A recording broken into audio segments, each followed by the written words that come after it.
нас есть две смены с 8 до 5, первая смена и с 5 до часу ночи вторая. Здесь можно узнать все детали потенциальной работы и обменяться контактами. Умар Аванесов – один из тех, кто заполнил анкету. Он еще учится и хочет работать по будущей специальности в IT-компании. Я подошел, спросил, мне сказали, что вот есть без опыта они берут только сборщик ПК. И я подумал, можно попробовать, вроде бы интересная работа. В Казани сегодня вакансии представили 40 организаций. Это крупные заводы и IT-компании, рестораны и больницы. Сегодня у нас по республике 44 площадки работает. И представлено более 16 тысяч вакансий свободных рабочих мест. Здесь порядка 5 тысяч свободных рабочих мест. Вы можете убедиться, как бы выстроена экспозиция по отраслям. Здесь сфера услуг, здесь предприятия реального сектора, учебные заведения, молодежные организации, центр студенческих трудовых отрядов.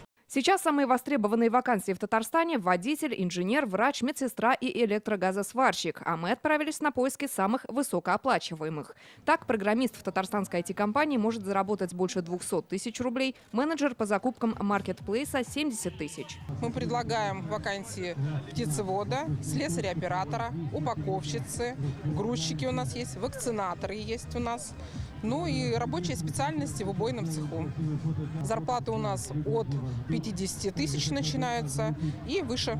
Казанский вертолетный завод ждет фрезеровщиков, токарей, операторов станков на зарплату до 100 тысяч. Авиационный заплатит тем же сотрудникам от 62 до 150 тысяч. Работа на производствах сегодня интересует и молодежь. Ищу работу по специальности, связанную с химией. На Казань Компрессор-Маш требуется специалист спектрального анализа. Специалисты в целом требуются, уж понятно, потому что я так понимаю, что Россия все же собирается возрождать свое производство. В Нижнекамске вакансии представили около 20 работодателей. Ангелина Шанская в этом году окончила колледж, она экономист. Прекрасная возможность, как по мне, даже нужно начинать с чего-то малого, потому что я только выпустилась, меня не могут взять сразу же на какую-то высокооплачиваемую работу, поэтому даже как кладовщик я готова была бы пойти.